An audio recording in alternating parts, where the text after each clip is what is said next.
Chapter 13, As a Man Thinketh in His Heart. In the last 3 chapters we devoted much space to making plain the meaning of, and the part that the soul plays in the unfolding of consciousness, and we hope that all have studied and meditated upon what was stated until it is perfectly clear. Until you know yourself as a soul, and can distinguish yourself from your mind and its personality, and know your identity with your higher self, you will not be able to grasp intelligently all that follows. We will assume, however, that all can do this, and also that all have an intimate acquaintance with the teaching of the impersonal life, so that if you are not yet conscious of the soul plane, you will be more at home when we speak of and show you how to apply some of the impersonal truth to that which has been taught about the soul and about the kingdom. We have led all aspirants to the entrance to the kingdom. At least we have told what is to be met along the way that leads to the entrance, and those who accompanied us should have gotten a clear glimpse of its reality. We do know that some have truly found the kingdom, have entered it, and are able to go in and out at will. Consequently, we are very happy, and great joy reigns in the hearts of all brothers within the realm of the Spirit. For they have been watching and helping all steadfast travelers every step of the way with their love and spiritual guidance. In order that you may better understand the realms through which we have passed, we will recapitulate a little, for it is necessary that all know just what is required before they can go further. We started from the physical or outer realm of consciousness, and began our journey inward toward the center of being, where lies the kingdom. Unconsciously, we passed through the 6 inner realms of the physical world, the 2 planes of the chemical region and the 4 planes of the etheric region, which supply vitality to the physical organism. Then all aspirants passed easily through the 3 lower planes of the astral world or emotional realm, commonly known as purgatory. For it is supposed that all who have won past the enticements of their own lower or animal natures, which express on these planes of consciousness. The next plane is the borderland, that between the 3 lower and the 3 higher planes of the desire, emotional, or astral world, as they are variously called. If any are still of a highly emotional type, it has been and will be most difficult to get beyond this realm, for their feeling and their reaction thereto will hold them so that they cannot free their soul consciousness to permit them to concentrate and thereby to penetrate the mental world with its first 4 concrete planes constituting the 1st, 2nd, 3rd, and 4th heavens. These planes comprise the realm of mental forms, as distinguished from the 3 higher planes, the 5th, 6th, and 7th heavens, which comprise the realm of abstract thought, also called the causal realm. Similarly, until one has been able to free the consciousness from its interest in the form side of things, and can concentrate and meditate easily upon abstract ideas and gain light and understanding therefrom, one is held in the concrete realms, while those who become engrossed in the beauty of tones and ideas, as is the case with many musicians, artists, poets, and other writers, and who cannot penetrate through to their spiritual realities, are held here, although they have reached the entrance to the kingdom. We merely mention these different heavens or realms of consciousness, not giving any detailed description of them here, referring you to theosophical or Rosicrucian teaching, whose terms we have purposely used because they are definite and explanative, for the relation each bears to the various stages of soul unfoldment. On our journey inward, we have now reached the causal realm, consisting of the 3 planes of the abstract mental world. Beyond the causal realm is the first spiritual realm, but the last of the 3 causal planes, the one next to the spiritual, is the virtual entrance to the kingdom. It is the plane of purified souls, the natural soul home of all disciples, and of members of the great white brotherhood, or just men made perfect. Here dwell the purified and perfected souls of all things, the ideal state, all spiritual realities made manifest in their purest soul form, which means that here everyone is perfect in his or her soul nature, young, beautiful, wise, powerful, and all-loving, all manifesting that phase of soul their highest selves intend to express. From this you are recalled to the fact that even in this high and pure state, you may or may not be fully conscious of your oneness with your higher self, your Father in heaven. For remember, as a disciple, you are no more, no less than you are in the physical. For what your soul is, you are, whether in the inner or outer realm of consciousness. In other words, if in your brain consciousness you are wholly in the consciousness of your Christ self, can say with Jesus and know it as he knew it, I and my Father are one, and all that the Father hath is mine. Then you are actually established in the spiritual consciousness of the kingdom beyond the causal realm. While if you are now looking to, waiting upon, and serving faithfully the Christ within, or any other master or teacher, then you are on the plane of consciousness of all disciples, the soul plane of the kingdom. We are trying to point out the fact that even if one as a disciple has awakened his soul faculties, and is able to function consciously on the soul plane of the kingdom, and to see and commune with his brothers there, he is still but a disciple, and not a bit further advanced than his brother disciples who are not so psychically awakened, and he still has to turn to the Master for guidance and instruction when in need. Indeed, one who cannot consciously see and hear on the soul plane may be farther advanced than one who sees and hears clearly. And to explain why this is, we cannot do better than to quote from the commentaries In the Light of the Soul, in the third part of Patanjali Sutras, number 37 by Alice Bailey. These powers, the higher sight, hearing, touch, taste, and smell, are obstacles to the highest spiritual realization, but serve as magical powers in the objective world. One fact continuously emerges in this textbook of spiritual development, and that is that the psychic powers, higher and lower, are hindrances to the highest spiritual state, and must be left behind by the man who can function freed from the three worlds altogether. This is a hard lesson for the aspirant to grasp. He is apt to think that a tendency toward clairvoyance or clairaudience is indicative of progress, and a sign that his practice of meditation is beginning to take effect. It might prove just the opposite, and inevitably will, should the aspirant be attracted by or attached to any of these forms of psychic faculties. Soul sight and hearing naturally means the ability to see and hear consciously with the soul faculties on the soul plane. There all the beautiful, pure, and perfect things present everywhere would be seen, and they would naturally greatly attract and even entrance anyone newly privileged with such soul sight. But unless such realize that they were all expressions or outpicturing of spiritual realities, and then sought to learn and know what it all meant, what were the spiritual verities thus symbolized, such soul sight would indeed prove a hindrance. On the other hand, spiritual sight is the ability to see past and through all forms the ideas that they outpicture and embody, to see the spirit within the soul of things, that which is trying to express itself to the consciousness of every awakened soul. It is the highest scene, and that which awaits every disciple. It is the scene of a master, the power attained by every Christed man, and those who are beginning thus to see may know that they are far along the path. Now hear this great and most important truth. All true masters and teachers, whether on the inner or outer planes, even as Jesus Christ taught, ever seek to point their disciple to the Father within as the source of all life, all health, all supply, all wisdom, power, and love, and that they should always look to him only, whatever their needs. The impersonal life plainly teaches this and impresses it very strongly upon the soul of all disciples, that they should never allow themselves to be inveigled into looking elsewhere for what can only be found deep within their own souls.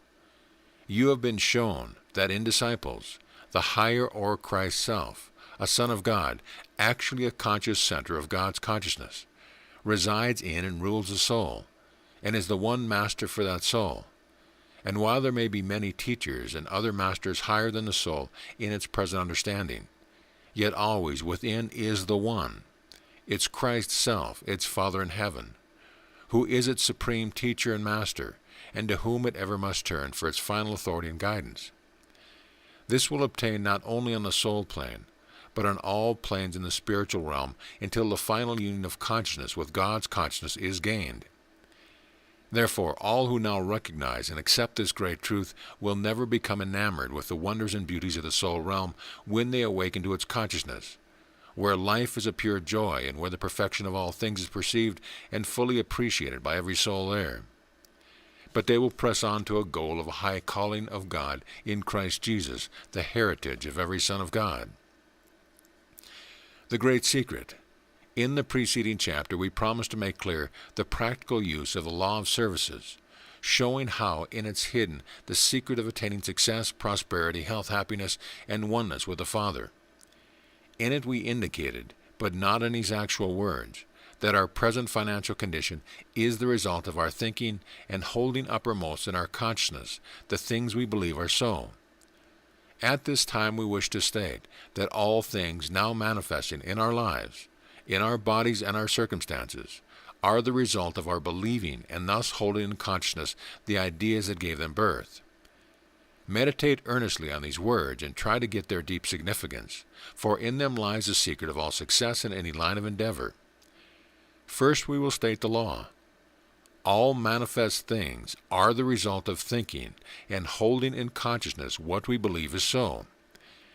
Then we wish that you were able to see in the inner realm of consciousness and could note how every thought is outpictured there, and that according to the clearness and vividness of its picturization in the mind of its creator, and the life or feeling put into the thought, does it become concrete and maintain and attach itself to the one who gives it birth. If you could so see, you would be very, very careful what you think or say, and especially of what you hold in mind, and feed with more life by your fears, worries, doubts, or concerns about it every time it claims your attention. However, in lieu of such seeing, which may come later, we hope that what we have shown will make you just as careful, and will thus enable you to come more quickly into your heritage of true seeing and knowing. There are many, even students of the higher life, who do not yet accept or admit this fully, because they are not willing to acknowledge that all of the present harmonies in their lives are a direct result of their own belief, or of their past thinking crystallized into belief, these beliefs having thus become a part of their subconsciousness or of their soul consciousness. Note the last. If a part of their soul consciousness, it means that on the soul plane they actually exist and manifest there. And everything established there in consciousness, for all planes are states of consciousness, tends sooner or later to outmanifest itself on the physical plane, in their Creator's body and affair. It must do that, for it is a law of creation. Now we know that every aspirant is desirous of eliminating from his subconscious or soul every belief or concept that is responsible for any inharmonious conditions now manifesting, and which, whether he knows it or not, is a direct cause of every fear, anxiety, or worry that steals into his consciousness to influence him. And we know that his primary interest is how to do this, for he more or less clearly perceives that not until he has accomplished it can he bring his mind to that state, where he can begin to build into his life the conditions he wants to manifest there. We are now going to point out to you the one and only way this can be accomplished, and it is so simple that anyone can see how true it is. Then all that remains is for you to do it, is it not so? And you can do it if you will, if you want it badly enough. Listen, we will repeat it again. It is all contained in these few words. Whatsoever we think and hold in consciousness as being, so will outmanifest itself. Then is it not so that all that is needed is to stand guard at the door of our minds and to let in no thoughts or feelings that we do not want to manifest in our bodies or circumstance? This means that we must scrutinize carefully every thought or feeling that approaches, and if any are negative in any way, criticizing, condemnatory, doubting, worrying, hateful, jealous, angry, self-pity, unhappy, sick, painful, or untrue, in any sense to the ideal state we wish to manifest, refuse them admittance and shut the door in their face.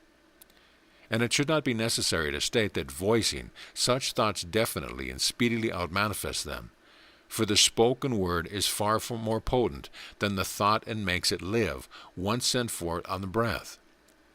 Then remember that by preventing such thoughts entering the mind, there will be no impulse to voice them. And here also it may be well to state that if any such thoughts come begging for admittance, the fearful, doubting, worrying, unhappy, self-pitying, hateful, jealous ones, it is only self crying out, thinking of itself first, not concerned about others. Think on this. For remember, you are a son of God, to whom none of these negative and imperfect things can apply, and they are only creations of your human mind that thinks itself different from you, are but lies born of selfishness. Then turn your mind's attention to what you really are, and think of and picture in your mind your real qualities, knowing that you are a creation and image of God your Father. This would be having in you the same mind that was in Christ Jesus. A good thing at such times is to sit back coolly, as it were, and study your mind, and watch all the thoughts that come claiming your attention, and learn to discriminate between them, to know their source, whether they are your own creation or someone else's, and particularly to note how many of the negative ones are your own, and how they keep coming back to you to be fed by more of the feelings which gave them birth and have kept them alive since. This will prove a very illuminating and helpful exercise. Then, when you have demonstrated to your satisfaction that you are learning to control your mind and can keep out not only your mental abortions but all tramp thoughts that used to come in at will, you can begin to build in the new conditions that you wish to have manifest permanently in your body and affairs.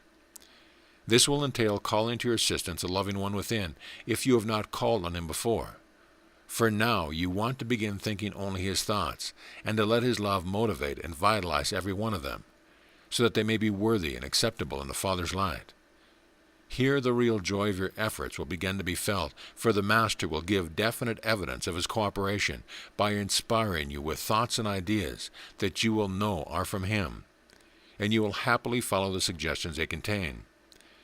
After considerable experience in such a following, and perhaps with many failures due to your unwittingly permitting other thoughts than his to get in, some doubts or fears or anxieties, the old bugaboos of former days, you will have trained your mind to trust him, to make that trust the doorkeeper, so that no other thoughts or feeling can get in, and you will gladly give your whole mind over to him to use.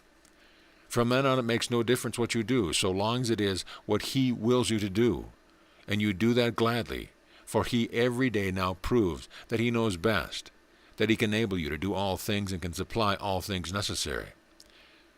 Now let us get down to the basic facts and remind you again of what the human mind needs to be told without ceasing, until it finally accepts and knows.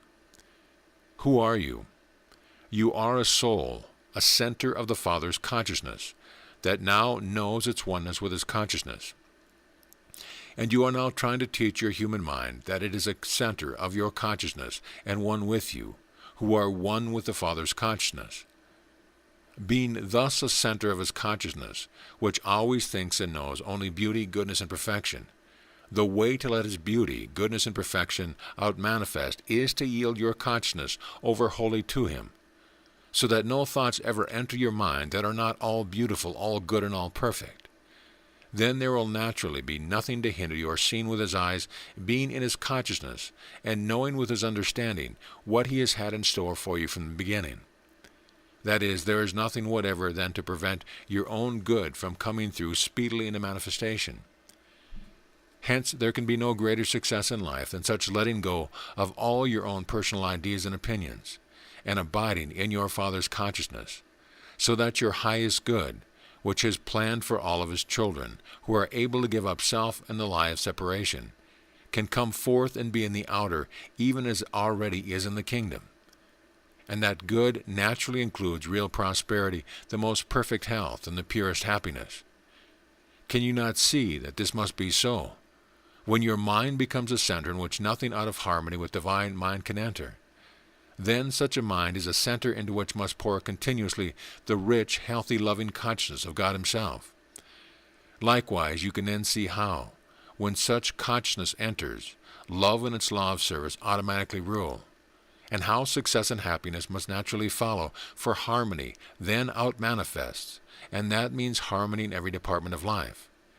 And then you will think no more about getting, but only how you may give to make someone happy.